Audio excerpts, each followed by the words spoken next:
Welcome back to Let's Play Kanon Standard Edition for the PC. Okay, I haven't recorded this in about 2 days, and the reason for this is because of my Pokemon LP. I kind of went and rage quitted, not for good, on that LP now. It's like 70 or so parts into the LP, where I've taken a break from it, and I just took a break from LPing in general for a day. But yeah. But then once I was prepared to do the next part of this, I got sidetracked by, well, chocolate, I guess. I hate chocolate, I really do, but it makes me so damn hyper sometimes. And I made a weird parody of Final Fantasy out of it, so I guess I can be thankful for it creating something hilarious for once. Anyway, let's continue. Nike beside me flashes me a smile. Yeah, we may have made it today, but I fear we'll be failing soon. This coming forth lasts me the rest of the period. At least till I learn something even more pleasant to contemplate. Namely, that the semester's lessons will begin today. Yuck. My only comfort is that they release us at lunchtime on Saturdays.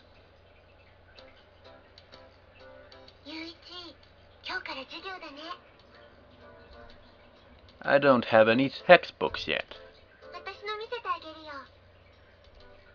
I'll pass. I imagine the scene, Naoki and I not only sitting together, but sharing our books. I imagine what conclusions people would draw. I resolve to avoid it.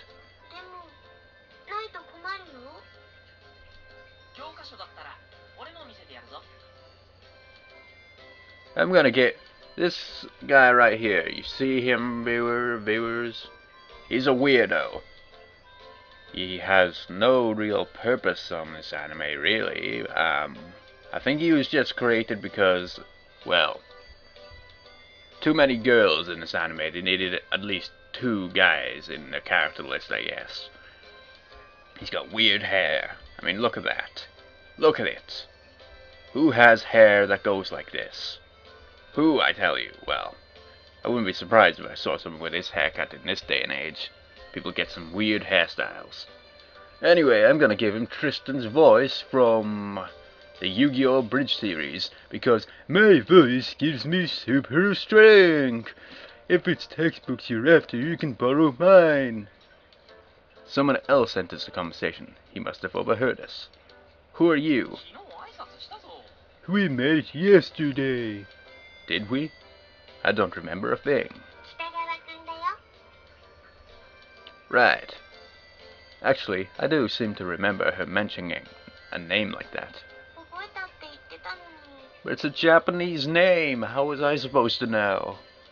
I have a special power of forgetting people's faces after 12 hours. That's not very useful. Not at all. He seems a bit thrown, but not particularly worried. What a nice guy.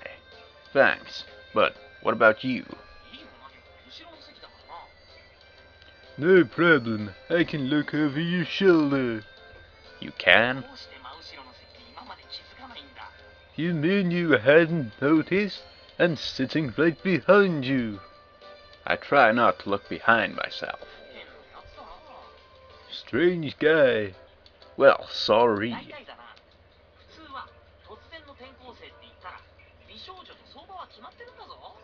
The thing is, normally if you say transfer student, what springs to mind is a pretty girl. Well, sorry. Oh, don't worry. You seem weird enough to liven up class a bit. I'm about to reply, but the bell cuts me off. This is a signal for a general migration of students back to their seats. Well, have fun. Yeah. Naoki? Naoki, you got a pointy nose. Your eye is small. You got a giant chin. What's happened to you? Naoki!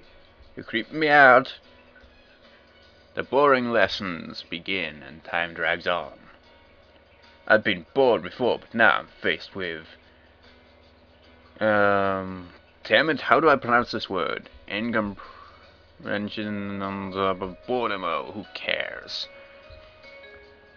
Oh, another one. The curriculum differs between schools, and here I seem to be rather behind the rest of the class. I'm sleepy, but it wouldn't do to fall asleep so soon at the new school. So I twiddle my pencil and wait for the teacher to shut up. And as the second half of the second hour approaches...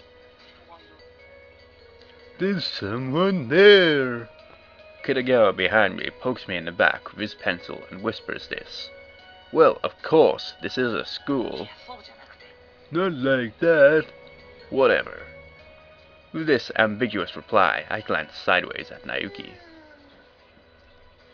Well, that's a surprise. She's fast asleep. Hasn't she been asleep for half the day already? There's something funny about her. Another poke, another whisper. Yeah, why doesn't the teacher notice her snoring? I'm too polite just to ignore him, so I turn and provide this encouragement. Not her, the one outside. He points out the window. I peer out over the windowsill. Through the glass. Outside is the area behind the school building. Empty, covered in fresh snow. It's a pretty bleak scene, without even footprints to show where people have been. Well, there is one set of tracks. At the end of them, a lone girl standing there. Hands together in front of her, almost motionless, staring into the snow. Looks like she's waiting for something. She hasn't moved for ages. I can't be sure at that distance, but she doesn't seem to be in a uniform. Not a student? Waiting for someone? Or looking for something? But these questions are futile. It's not like I can open the window and ask her. She'll probably leave soon. The sun may have come out, but it's still too cold to stand around like that for long. Yeah. With that noise of consent, he removes his eyes from the window. I can hardly carry on staring out now that he stopped, so I turn away. Naoki is still in the middle of her pleasant dream. At last, the chime of the bell brings the second hour to an end. Oh, you're awake? Like a log.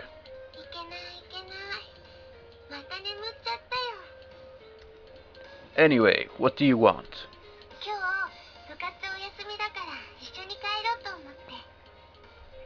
Okay. I have no real reason to refuse, so I nod. I promise. And as I nod, the bell rings. Glancing sideways at the impouring of students, we return to our seats. Soon, the fourth hour of class begins. Today being Saturday, this is the last period. I sit patiently through the lesson, letting it wash over me, preoccupied with other things. Outside the window, there below, where the lone girl stands amidst the unchanging snow. Wasn't it 2 hours ago we noticed her? She still hasn't moved. That much is clearly visible from the tracks in the snow, a single row. Oh wait, no, I was supposed to go, Oi, Aizawa! Kitagawa behind me leans forward. That girl's still there. Yeah. I wonder if she's alright. He whispers worriedly. Inasmuch as one can judge from such an angle and distance, she looks like a young girl, her skin as white as the snow. Waiting for someone? Nothing would justify waiting in a place like that. Maybe she doesn't know which class he's in. What's that? Oh, I just thought... As I watch, I notice a faint haze in the air around her. It sounds silly, but I'm somehow relieved by this evidence that the girl is breathing. Finally, the bell sounds, the end of the day's lessons, and the end of this episode of Let's Play Kanon. See you next time.